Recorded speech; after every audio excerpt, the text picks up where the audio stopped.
Mga kwento ni Felmo.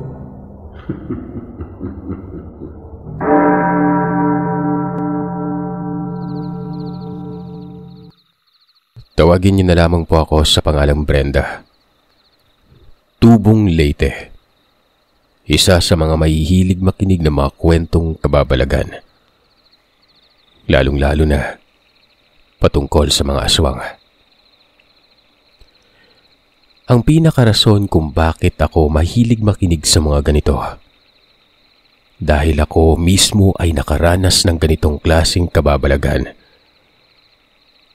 Ang kwentong ibabahagi ko sa inyo ay naganap noong taong 2001.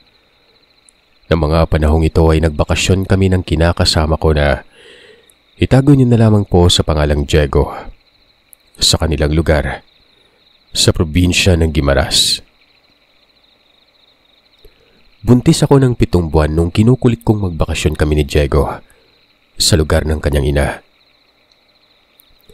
Base kasi sa kwento niya ay matagal-tagal na taon na siyang hindi nakakauwi sa kanila. At ni sa hinuwa ay hindi sumagi sa kanyang isipang magpakita sa kanyang ina noon. Dahil sa kagustuhan ko magkita silang mag-ina, kahit na hindi ko alam kung ano ang rason ng kinakasama ko at bakit ayaw niyang umuwi sa kanilang lugar. Kinulit ko ng kinulit si Diego na pumayag ng magbakasyon kami. Nakailang beses pa nga akong nakiusap sa kinakasama ko bago ko siya napapayag. Alam ko kasing kapag nanganak na ako ay matatagalan pa bago kami makapagbakasyon sa kanila. Hindi kalaunan ay napapayag ko naman siya. Kaya nga lang ay kabilin-bilinan niya sa aking wag na wag daw akong masyadong makikipaglapit sa tiyahin niyang si Tia Lourdes. Noong tinanong ko naman kung bakit hindi ako pwedeng makipaglapit nun, basta lamang ang tanging naisagot niya. Pakinggan ko na lamang daw siya para walang mangyaring hindi maganda. Isa pa, para sa akin at sa magiging anak ko man namin ang ginagawa niya. Alam ko namang hindi mo ako titigilan dyan sa pangungulit mo hanggat hindi ako papayag. Kaya sige, payag na ako. Pero dapat lahat ng sasabihin ko kapag naroroon na tayo sa lugar namin makikinig ka. Maliwanag ba? Nakangiting tumango ako at sinabi sa kanyang huwag siyang mag-alala. Maigi naman kung ganun. Bumuntong hininga pa ito. Tila ba may mabigat na problemang pinapasan? Nakaingos na tinanong ko siya kung bakit siya ganun. Kako, hindi ba siya natutuwang magbabakasyon kami sa kanila?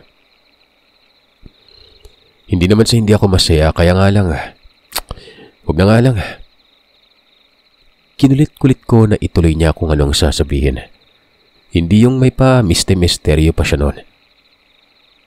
Huwag mo nang alamin pa. Basta makinig ka na lang sa lahat ng mga sinasabi ko kapag nandun na tayo. Anya. Dahil sa ayokong mag-away kami ni Diego at baka biglang bawiin niya ang pagpayag niyang magbakasyon kami sa kanila, hindi na ako kumibo.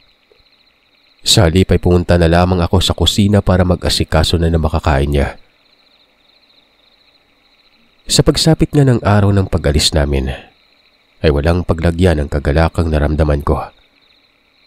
Kahit na noong bumiyahe na kami ay paidlip-idlip lamang ako gawa ng gusto ko nang makarating sa lugar na kinalakhan ng kinakasama ko. Nang makarating na kami sa baryo, naging maayos at maganda naman ang pagtanggap ng mga magulang ni Diego sa akin na tawagin na lamang po natin sa pangalang Nay Norma at Tay Jaime. Doon ko rin napagtantong masayahin naman pala silang tao. Magiliw ko makipag-usap. Hindi mo sila makikitaan ng pagkadisgusto. Taliwas sa sinasabi sa akin ni Diego na masungit ang kanyang ina at mahirap pakisamahan. Pero gaya ng sinabi ni Diego na iwasan ko ang kanyang tiyahing si Tia Lourdes na kapatid ng kanyang ama, hindi ko nasunod ang kanyang kabilin-bilinan. Kaya naman kahit maayos din naman ang pakikitungo sa akin ni Tia Lourdes noon, napapansin kong parating nasa tabi ko si Diego sa tuwing lalapit sa akin ang kanyang tiyahin.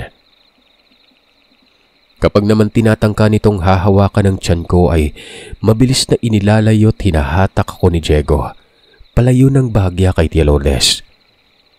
Kapag naman tinatanong ko siya kung bakit ayaw niyang pahawakan ng tiyan ko sa tiyahin niya, hindi niya ako sinasagot ng direkta. Kaya may pagkakataong naiinis na ako sa kanya.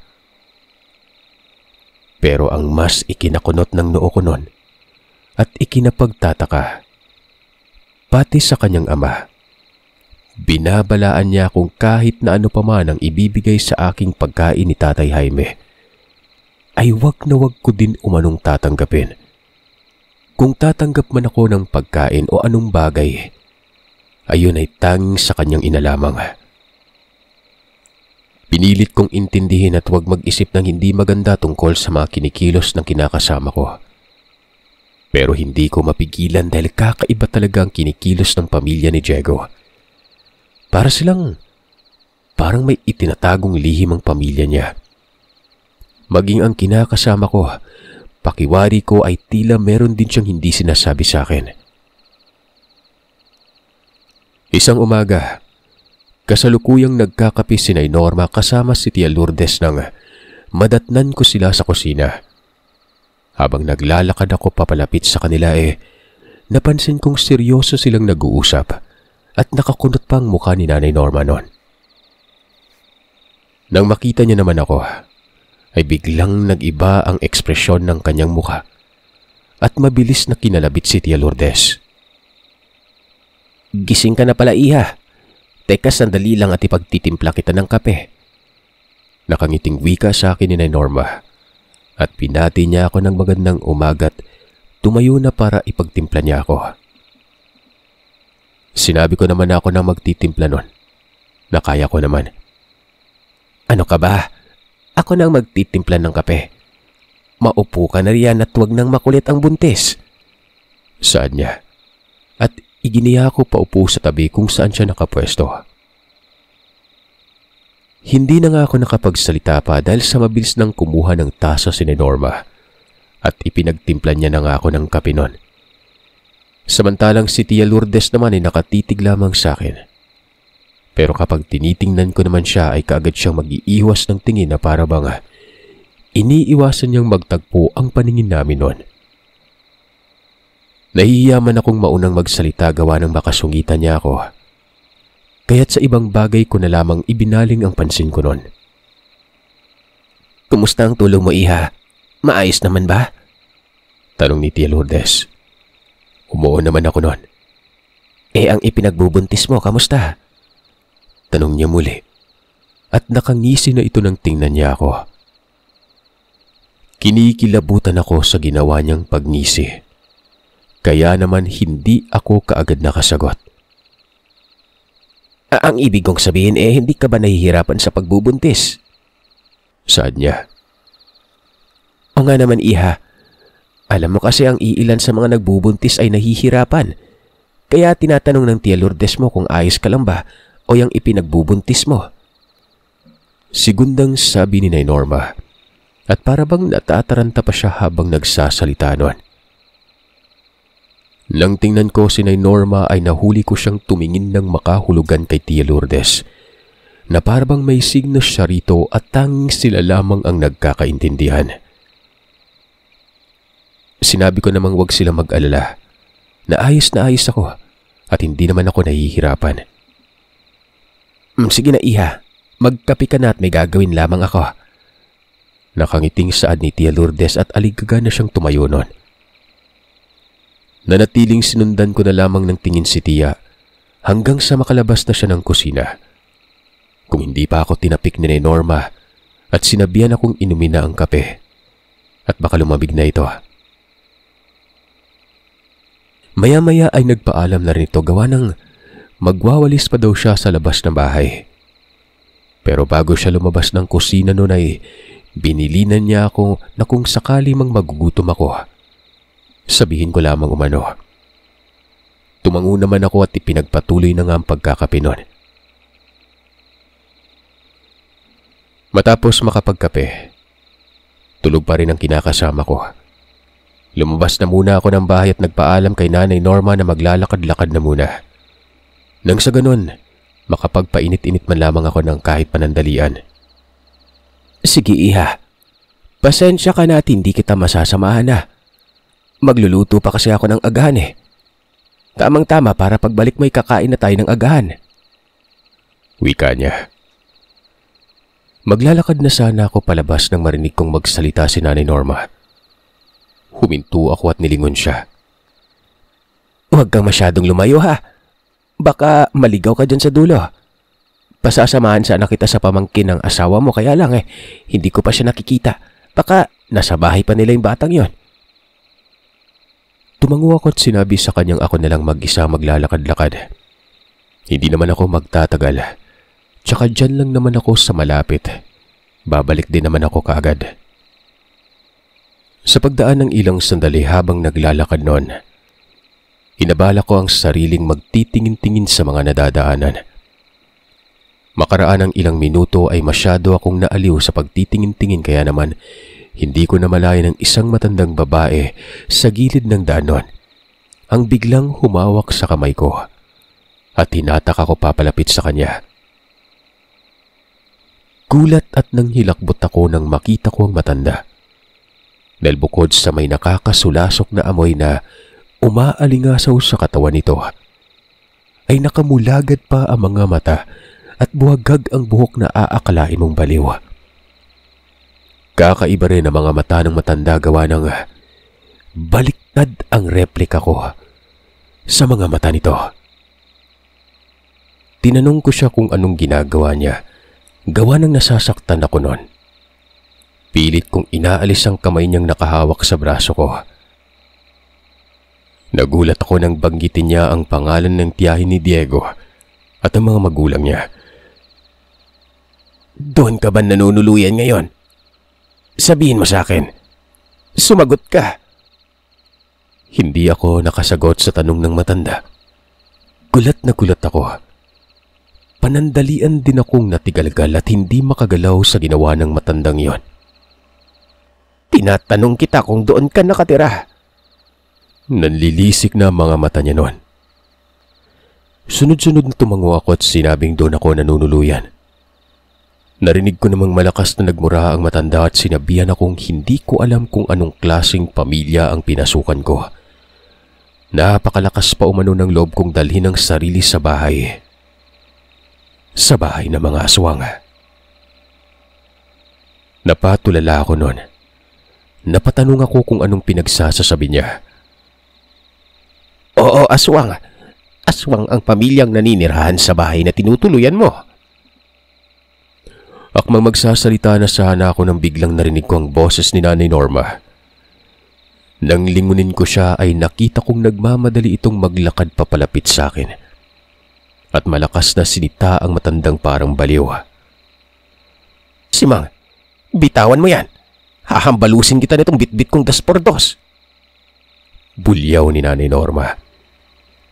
Natataranta namang mabilis na binitawan ng matanda ang kamay ko at agarang nagmamadali ng umalis. Nang tuluyan namang makalapit sa akin ang ina ni Diego, ay nag-aalalang tinanong niya ako kung ano ang ginawa sa akin ng matanda. Ayos lamang ba umano ako habang tinitingnan niya ang kamay ko na hinawakan kanina ng matandang yon. Tumango ako. Wala namang ginawang masama sa akin ito. Malikot ang mga mata niyang sinabihan akong umuwi na kami at sa susunod na lamang ako maglalakad-lakad. Ipapaalam niya muna umano sa pamangkin niyang samahan akong maglakad para hindi na ako malapitan pa uli ng matandang yon. Sabay na kaming maglakad pabalik ng bahay. Mabuti na lang talaga at sinundan kita, no? Kundi ako naman talaga hindi ko na alam kung anong nangyari sa'yo. Tinanong ko si Nanay Norma kung bakit siya sumunod. Saglit na tiningnan muna ako ng ina ni Diego. Bago nagwikang, hindi daw siya mapalagay at nag-aalala. Sa isiping ako lamang mag-isa ang naglalakad-lakad nun. Baka mamaya ay kung mapano daw ako at hindi nga siya nagkamali sa iniisip niya. Huwag mo nalang pansinin ang sinasabi ng matandang yan, ha? Kung ano man yung sinabi niya sa'yo, Brenda, nasisiraan na ng ulo yung taong yon. Nang makauwi na nga kami sa bahay, ay nakita kong gising na si Diego at kasalukuyan ng nagkakape. Nang makita niya ako ay tinanong niya ako kung saan umano ako galing. Akmang sasabihin ko na sana kay Diego ang tungkol sa nangyari pero mabilis na hinawakan ni Nanay Norma ang kamay ko at siya na ang sumagot sa tanong ni Diego. Sinabi niya ditong naglakad-lakad lang umano ako sandali nun. Ganun ba? Dapat ginising mo ako para nasamahan kita. Sinabi ko namang hindi ko na siya nistorbo. Saglit lang naman ako nun. O nga naman iho, tsaka sinamahan ko naman itong asawa mo para hindi siya maligaw. Nagulat na tiningnan ko si Nay Norma dahil sa bakit siya nagsinungaling sa anak niya. Bakit hindi niya sinabi ang totoo? Dahil sa pangyayaring yon ay buong maghapon kong inisip kung ano nga ba talagang sekreto ng pamilya ni Diego. At sinabi nung matandang kaninang pamilya umano ng aswang ang bahay kung saan ako nakatira.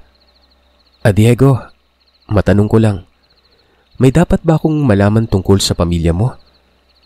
Tanong ko sa kinakasama ko isang gabi habang nakahiga kami. Hindi naman ito sumagot. Tumitig lamang ito sa akin na para bang ang lalim ng kanyang iniisip noon. Inulit ko yung tanong ko. Dagdag ko pang wika ay bakit niya kako ako pinapaiwas sa tiyahin niya at bakit marami siyang ipinagbabawal sa akin pagdating sa tiyahin niya na yon. Makinig ka na lang sa akin para walang mangyaring hindi maganda sa'yo. Magtiwala ka sa akin, Brenda. Mas mabuti nang wala kang nalalaman. Bakit nga? Sabihin mo kaya. Alam mo kasi kung ano-ano na yung pumapasok sa isipan kong hindi maganda eh. Basta, malalaman mo din sa tamang panahon. At kapag nakabalik na tayo sa tinitirahan natin, saka ko palang sasabihin sa yung lahat-lahat. Hindi pa to yung tamang pagkakataon para malaman mo. Kinulit ko siya ng kinulit para sabihin sa akin ang totoo. Pero sadyang napakatigas talaga ng asawa ko dahil sa kahit na anong sabi ko ay hindi at ayaw niya talagang sabihin. Kulit mo, matulog ka na lang at wag na maraming tanong. Basta sundin mo na lang yung sinasabi ko.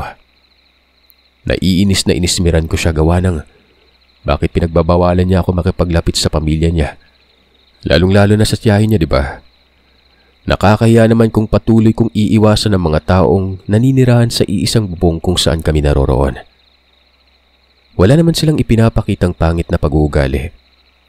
Maganda't mabait ang pakikitungo nila sa akin. Kinaumagahan, maaga akong nagising. Ipinagluto ko sila ng umagahan. Hindi ko na sinunod ang bilin sa akin ni Diego na huwag akong gagalaw ng kahit na ano sa kusina nila at hayaan na lamang ang tiyahin at ina niya ang mag-asikaso ng lahat nun. Pupungas-pungas pa akong nagtungo sa kusina.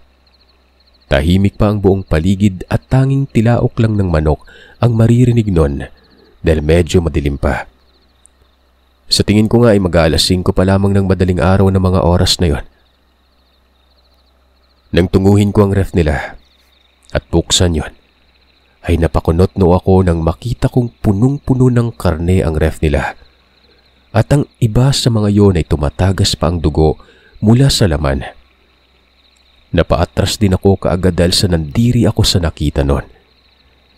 Dahil para bang basta-basta lang isinalpak ang mga karning ito at maging ang dingding ng imbakan nila ng pagkain. May mga dugo rin. Nang isara ko ang ref ay nagtingin-tingin na lamang ako kung may iba pa bang pwedeng lutuin bilang agahan. Habang iniikot ko ang paningin ko, nakakita ko ng itlog. Napagpasyahan kong itlog na lamang ang lulutuin ko. Wala naman akong ibang nakita nun. Matapos kong magpainit ng mantika sa kawali ay hinanap kong asin para ilagay sa itlog at magkalasa. Pero naikot ko na halos ang buong kusina nila. Wala pa rin akong nahahanap na asin nun. Ultimong bawang at kalamansi ay wala akong nahanap. Anong hinahanap mo? Napabalikwas ako nang marinig kong may nagsalita sa likuran at kamuntikan ko nang mabitawan ang sandok na hawak ko. Nang makita ko kung sino yon, nakita ko si Tia Lourdes. Kayo pa pala yan, Tiyang. Nakakagulat naman po kayo. Hindi naman siya sumagot at tinignan lang ang niluluto ko noon. Ano po, umagahan natin. Nasaan po pala yung asin niyo? Napansin kong napako na naman ang paningin ni Tia Lourdes sa tiyan ko. Wala, iha. Walang asin dito. May sakit kasi ako kaya bawal sa akin ang maalat na pagkain. Sige na, ako na ang bahala dito at bumalik ka na sa loob ng kwarto mo. Tulungan ko na po kayo, Tiyang. Namiss ko din po kasi magluto tsaka hindi na rin naman ako makakabalik sa pagtulog. Gihit ko nun. At wala nang nagawa pa si Tia Lourdes nang ako na mismo ang kumilos sa pagluluto. Si Nanay Norma mo, tulog pa ba? Tanong niya nang makaupo na ito sa mesa at nagkape. Tulog pa po siguro. Habang abala ako sa pagluluto ay nasisipat ko sa gilid ng mga matang. Matalim kong makatitig si Tia. Partikular talaga sa tiyan ko noon. Inukutuban man ako ng kakaiba ay hindi na lamang ako nagpahalata. Pinilit kong iwaglit ang kung anumang kababalagan ang tumatakbo sa isipan ko. Ano ba itong iniisip ko? Hindi naman siguro totoo yung sinasabi nung matanda na aswang yung pamilya ni Diego. Iniisip ko pa noon. At ipinilig pa ang ulo para sa ganon ay mapawi ang kalokohang tumatakbo sa isip ko noon. Kinatanghalian ay sinama ako ni Nanay Norma na mamalengke para mabili ko umano ang gusto kong bilhin. Hindi niya raw kasi alam kung ano ang mga gusto ko gawa ng ilang araw pa lamang kami magkasama. Pasensya ka na, Iha, kung isasama kita, ha. Hindi ko alam kung ano yung mga gusto mong kainin. Tsaka huwag ka mag-alala. Naipagpaalam naman na kita kay Diego bago umalis ang mag-amang yon. Dahil sa gusto ko din namang makapaglibot at sapagkat hindi pa kami nakakapamasyal ng kinakasama ko, agaran akong pumayag at sumama. Para akong bata kung paanong alalayan ni Nay Norma. Palagi niya akong pinapaalalahan ng huwag kong paniwalaan agad-agad ang mga sinasabi ng ibang tao kung sakali mang may maririnig akong hindi maganda tungkol sa pamilya niya. Bakit po, Nay? Galit po ba yung mga kababaryo mo sa inyo? Tanong ko. Lumungkot ang mukha ni Ina bago nagsalita nun. Aniya, sa ngayon ay wala pa siyang lakas ng loob na sabihin sa akin kung bakit iba ang tingin ng mga tao sa pamilya niya. Pero isa lang ang sinisigurado niya. Ligtas ako sa poder ng pamilya niya at hindi sila gagawa ng anumang ikakapahama ko noon. Sa sinabi ni Nanay Norma, nakaramdam ako ng kapanatagan. Nang makarating na nga kami sa palengke ay marami akong narinig na bulong-bulungan pero hindi ko masyadong maintindihan kung anong pinag-uusapan. Basta't narinig ko na lamang na nababanggit nila ang pangalan ni Nanay Norma at panakanakang tinitingnan nila ang ina ni Diego. Pansin ko ring tila sanay na si Nay Norma sa ginagawa ng mga tindera at ibang taong nakakasabayan naming mamili. Dahil sa hindi niya man lang pinapansin ang mga pinag-uusapan ng mga tao at nagkunwaring walang naririnig nun. Nagmadali na akong mamili at binayaran ko na. Pagkatapos ay inaya ko na si Nanay Norma na umuwi na kami. Sigurado ka bang nabili mo na mga gusto mong kainin, Iha? Opo, Nay. Halika na po. Umuwi na po tayo. Tugon ko. Hindi ko na kasi nakayanan pang pakinggan ang mga pinag-uusapan ng ibang taong nakapaligid sa amin noon. Nung papauwi na kami ay nakasalubong namin ang isang matandang babae. Matalim itong nakatitig sa akin hanggang sa mapadako sa tiyan ko noon. Nung tuluyan na itong makalapit ay hindi ko na ito naiwasan pa ng bigla niyang hipuin ang tiyan ko at himasin. Marami-rami akong bitbit sa dalawa kong kamay kung kaya yun ang naging dahilan kung bakit hindi ko siya naiwasan kaagad. Animal kang matanda ka. Lubayan mo to kung ayaw mong tayong dalawa'y magtutuos. Bulyaw ni Nanay Norma at agarang tinampal ang kamay ng matanda't hinatak ako. Nagulat naman ako sa naging reaksyon ni Nanay noon. Kung bakit ganun na lamang ang nasabi niya sa matandang babae. Ngumisi lang naman ang nakakaloko ang matandang yon. At para bang takam na takam itong nakatitig sa tiyan ko na parang gusto niyang lapirutin. Napakunot noon naman ako nang nagpatuloy na kami sa paglalakad. Gawa ng parang may kamukha ang matandang nakasalubong namin noon. Nay, kilala mo ba yung matandang yon? Tsaka, bakit ganun na lamang po kayo kumagalit sa kanya? Nang makauwi na kami sa bahay, saka pa lamang sinabi sa akin ni Nay Norma na kapatid umano ng matandang kumausap sa akin noong maglalakad-lakad ako. Ang matandang humipo sa tiyan ko. Mag-iingat ka sa dalawang yun, iha. Huwag kang magpapakampante kapag isa sa kanila ang makikita at makakasalubong mo. May sa demonyo ang dalawang magkapatid na yon. Paalala sa akin ni Nanay. Matapos naming mag-ayos ng mga pinamili, nagpaalam na ako kay Nanay Norma na papasok na muna ako sa loob ng silid para magpahinga. Habang nagpapahinga nga ako noon ay naramdaman kong kumirot ang tiyan ko. Tumayo ako saglit at kinuha ang langis noon. Matapos kong lagyan ng langis ang tiyan ay medyo kumalma naman na ang pananakit. Ipinikit ko ang mga mata ko noon. Hindi naglaon ay hindi ko na namalayang tuluyan na pala akong nakatulog. Makalipas ang mahabang oras ay ganoon na lamang ang pagbalikwas ko ng bangon. Nang marinig ko ang malakas na sigaw ng mister ko. Pupungas-pungas akong bumangon at tinanong ang kinakasama ko na nakadungaw sa bintana na parang may pinapagalitan. Nang tingnan ko naman ang labas ng bintana ay hindi ko na namalayang madilim na pala nun. Tinanong ko siya kung bakit siya sumisigaw. Hindi sumagot si Diego. Sa halip ay mabilis niya nang isinara ang bintana at tinatak ako palabas ng kwarto.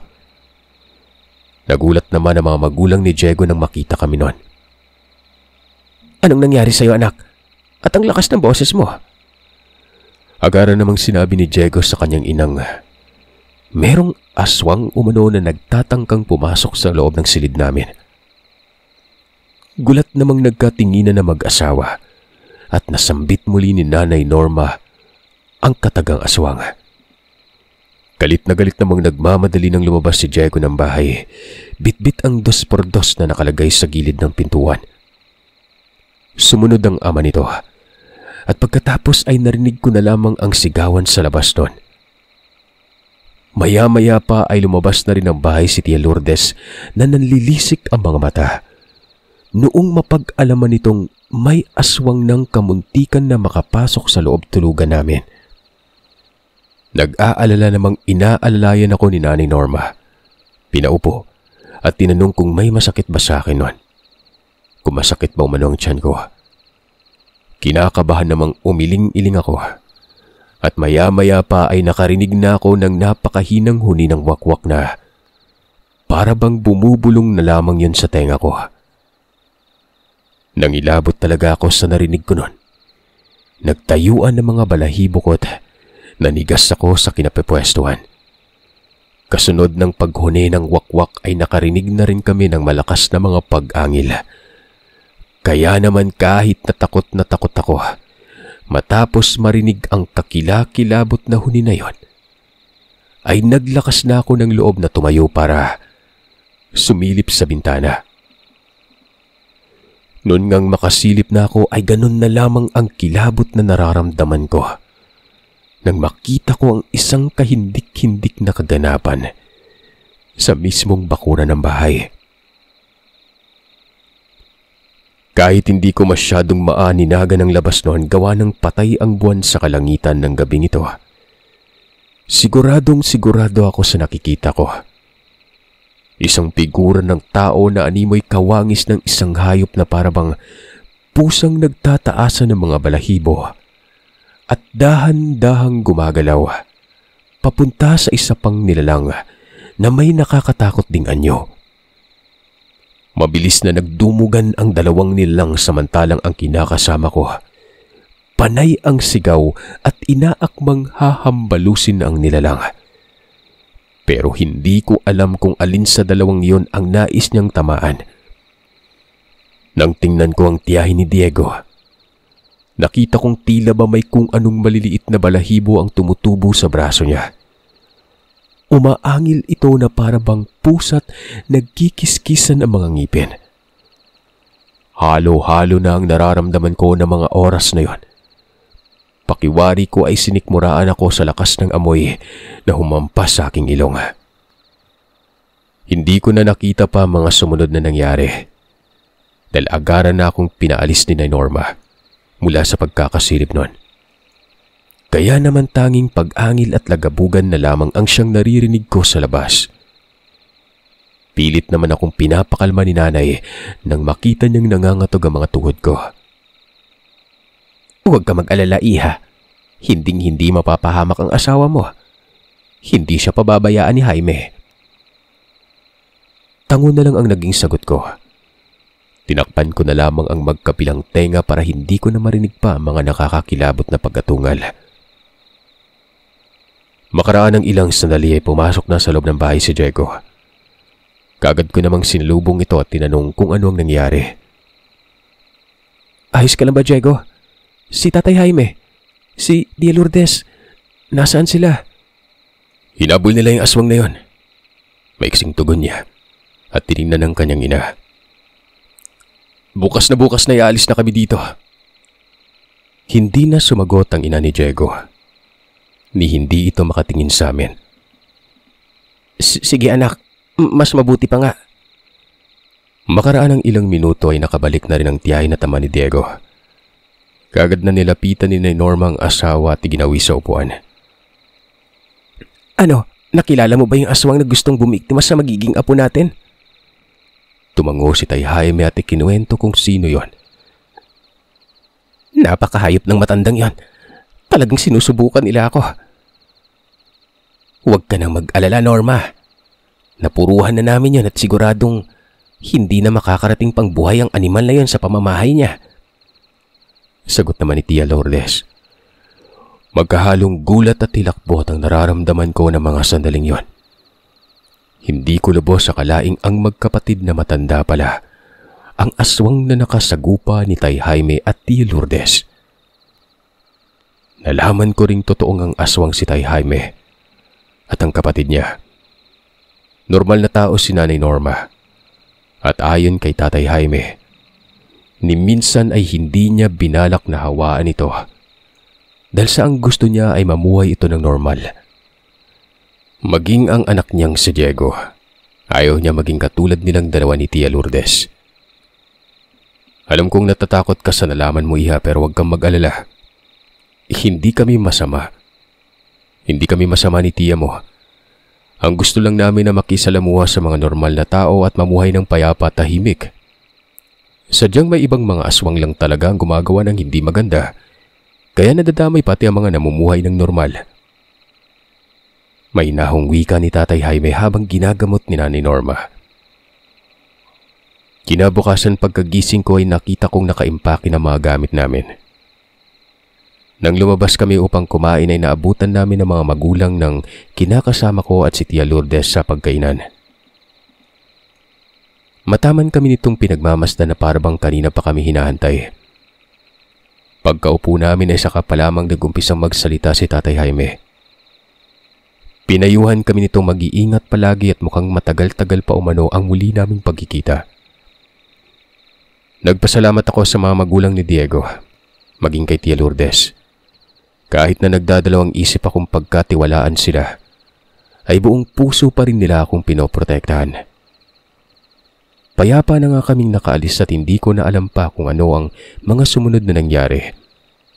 Pero bago kami umalis ng araw na yun ay narinig ko pang pinag-uusapan nila ang tungkol sa magkapatid. At ang narinig kong sinabi ni Tia Lourdes na siya na umano ang bahala sa isa pang matanda. Ang matandang una kong nakita noong maglakad-lakad ako.